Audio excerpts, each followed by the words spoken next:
नमस्ते दोस्तों। कभी सोचा है हम इंसान अपने आप को इतना स्पेशल क्यों समझते हैं? हम कहते हैं हम भगवान की सबसे खास रचना है। हमारी शादी डिवाइन है, हमारा सिंदूर डिवाइन है, हमारा धागा डिवाइन है, हमारी जाति, धर्म, परंपरा ये सब कुछ डिवाइन है। पर जब वही साइंस सवाल खड़े कर देती है कि इसका प्रूफ कहाँ है, तो लोग फिर कहने लगते हैं, अरे प्रूफ कैसा, यकीन करो, फेथ रखो। लेकिन अजीब बात देखिए, बाजार में अगर हम बाजार में जाते हैं एक छोटी भी चीज खरीदने, तो वहां पे हम उसको चेक करके ठोक टाक के एकदम बढ़िया से चेक करके लेते हैं। वहां पे तो कोई सवाल नहीं करते। कपड़ा खरीदना हो, मोबाइल खरीदना हो, तो उसका क्वालिटी चेक करते हैं। घर लेना हो तो पेपर वेरीफाई करते हैं। पर जब कोई बोलता है आ, तुम्हारे पास पैसे की कमी है, ये अंगूठी पहन लो, पैसे का एकदम बौछार हो जाएगा। अच्छा, तुम्हारी शादी नहीं हो रही है? अरे बेटा, ये व्रत कर लो, 16 सोमवार कर लो, ये कर लो, फला कर लो, ढिंका कर लो। हाँ, तुम्हारी शादी एकदम फटाफट हो जाएगी। ये धागा बांध लो, पता है ये धागा बांधोगे ना तो तुम्हें एकदम बच्चा हो जाएगा। ये कितनी इलॉजिकल बातें हैं। मंगलसूत्र अगर वही कोई व्यक्ति अगर मंगलसूत्र ना पहने, तो लोग उन्हें बोलते हैं, अरे मंगलसूत्र नहीं पहनी हो, तुम्हारे पति की उम्र कम हो जाएगी। तो हम वहां पे बिना प्रूफ के हम सब कुछ मान लेते हैं। यही इंसान की सबसे बड़ी ट्रेजेडी है। जहाँ प्रूफ चाहिए वहाँ इमोशन चलता है, और जहाँ इमोशन चाहिए वहाँ सोसाइटी रूल बुक लेके आती है। साइंस में थ्योरी का मतलब गेस नहीं होता। साइंटिफिक थ्योरी का मतलब होता है एक स्ट्रॉन्ग एक्सप्लेनेशन, जिसे फॉसिल्स, डीएनए, ऑब्जर्वेशंस और एक्सपेरिमेंट्स सपोर्ट करते हैं। एवोल्यूशन को साइंटिस्ट फैक्ट एंड थ्योरी दोनों के रूप में एक्सप्लेन करते हैं। लाइफ फॉर्म्स टाइम के साथ बदले हैं, ये फैक्ट है, और कैसे बदले उसका एक्सप्लेनेशन एवोल्यूशनरी थ्योरी देती है। होमो सेपियंस किसी बंदर से डायरेक्टली नहीं बने। हम और आज के एप्स एक कॉमन एंसेस्टर शेयर करते हैं। स्मिथसोनियन के ह्यूमन ओरिजिन्स प्रोग्राम के अकॉर्डिंग होमो सेपियंस लाइकली होमो हिडिलबर्जेंसिस जैसे कॉमन एंसेस्टर लीनिएज से इवॉल्व्ड हुए, जिसे नियांदरथेल्स भी रिलेटेड थे। तो सिंपल लैंग्वेज में हम आसमान से रेडीमेड नहीं टपके। हम अर्थ के लॉन्ग बायोलॉजिकल प्रोसेस का रिजल्ट है। जैसे सीड गिरता है, प्लांट बनता है, फ्लावर लगता है, फ्रूट बनता है, फिर टूट कर मिट्टी में मिल जाता है, वैसे ही इंसान भी अर्थ का बायोलॉजिकल एक्सप्रेशन है। हम अर्थ के बाहर से आए हुए कोई डिवाइन गेस्ट्स नहीं हैं। हम अर्थ के बीज हैं। एवोल्यूशन रुका नहीं है, बस ह्यूमन लाइफ टाइम के स्केल पर स्लो लगता है। एवोल्यूशन कोई नेटफ्लिक्स का एपिसोड नहीं है कि हर एक सीजन में एक नई एपिसोड देखने को मिल जाए। ये थाउजेंड्स और मिलियंस ऑफ ईयर्स का प्रोसेस है। आज भी ह्यूमंस इवॉल्व हो रहे हैं। एग्जाम्पल के लिए, कुछ पॉपुलेशंस में मिल्क डाइजेस्ट करने की एबिलिटी एडल्टहुड तक डेवलप हुई। हाई एल्टीट्यूड रीजन्स में ह्यूमंस ने लो ऑक्सीजन कंडीशंस के हिसाब से बायोलॉजिकल एडेप्टेशंस डेवलप किए। पर प्रॉब्लम ये है कि हम एवोल्यूशन को पोकेमॉन ट्रांसफॉर्मेशन समझ लेते हैं। आज आदमी, कल विंग्स और परसों एलियन। नहीं, एवोल्यूशन स्मॉल चेंजेस का स्लो एक्यूमुलेशन है। और मॉडर्न सोसाइटी में मेडिसिन, टेक्नोलॉजी, कल्चर और माइग्रेशन नेचुरल सिलेक्शन के प्रेशर को चेंज कर देते हैं। इसका मतलब एवोल्यूशन खत्म नहीं हुआ, बस उसका पैटर्न बदल गया है। नियांदरथेल्स बेवकूफ केवमैन नहीं थे।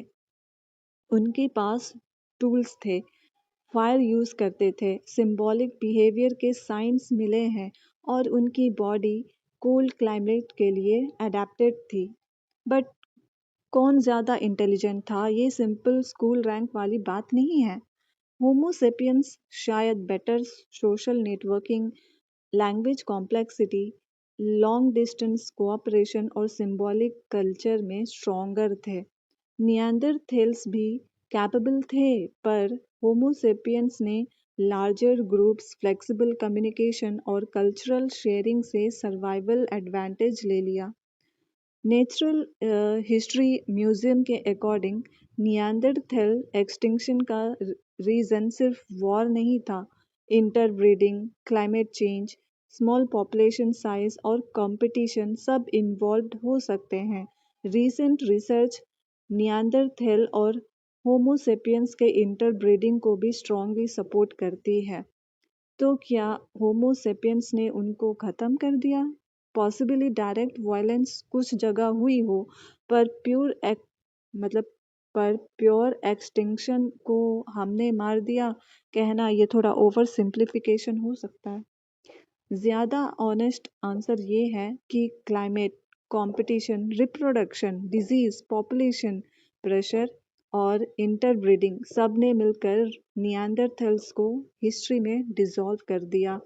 और आयरनी देखिए, नियांदरथल्स पूरी तरह गायब नहीं है।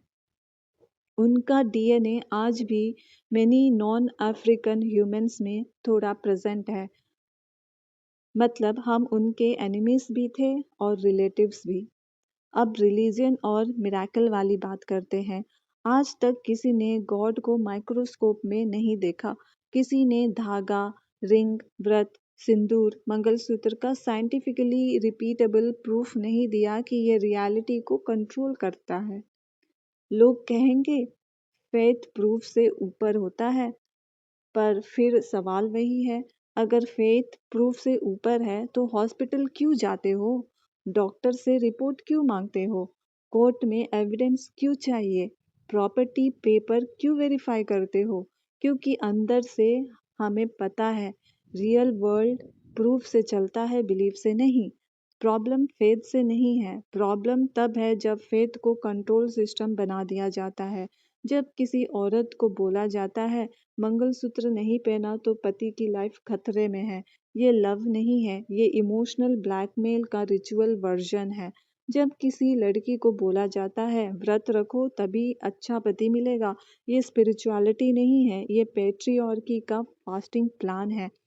जब कोई गरीब आदमी को बोला जाता है अंगूठी पहनो पैसा आएगा, ये होप नहीं है, ये पॉवर्टी का बिजनेस मॉडल है। इंसान खास है, हाँ बिल्कुल, पर डिवाइन सेंस में नहीं, कॉन्शियस सेंस में। हम सोच सकते हैं, क्वेश्चन कर सकते हैं, पोएट्री लिख सकते हैं, साइंस बना सकते हैं, पेन को लैंग्वेज दे सकते हैं, पर इसका मतलब ये नहीं कि यूनिवर्स हमारे लिए बना है। अर्थ पर साइंटिफिक कंडीशंस बनी, water, atmosphere, temperature, chemistry, time, और उन कंडीशन से लाइफ एक काउंटलेस फॉर्म्स डेवलप हुए।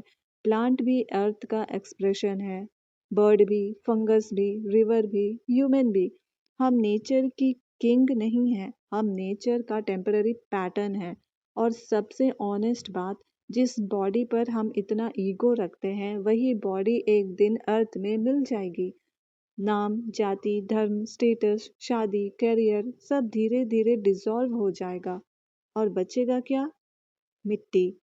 अगर सोसाइटी लॉजिकल और कंपैशनेट होती तो जीना इतना हैवी नहीं होता।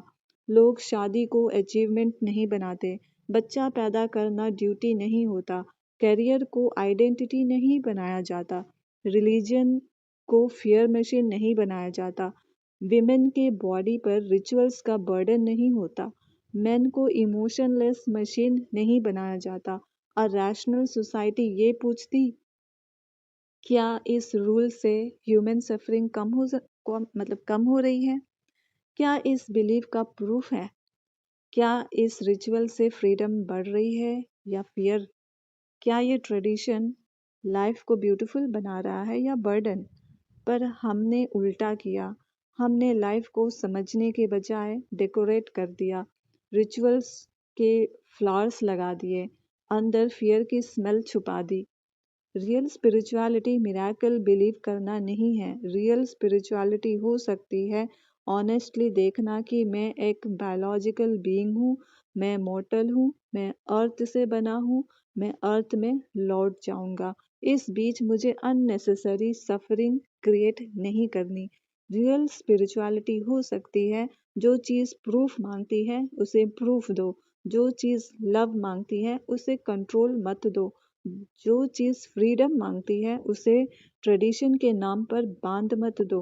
रियल स्पिरिचुअलिटी शायद ये है, इंसान को डिवाइन बोलना बंद करो और इंसान को इंसान की तरह ट्रीट करना शुरू करो। हम मिरेकल नहीं है, हम मैटर का अवेकनिंग मोमेंट है। हम गॉड के स्पेशल प्रोडक्ट नहीं है, हम अर्थ का टेम्पररी ब्लूम है। जैसे फ्लावर खिलता है, बिखर जाता है, मिट्टी में लौट जाता है, वैसे ही हम भी।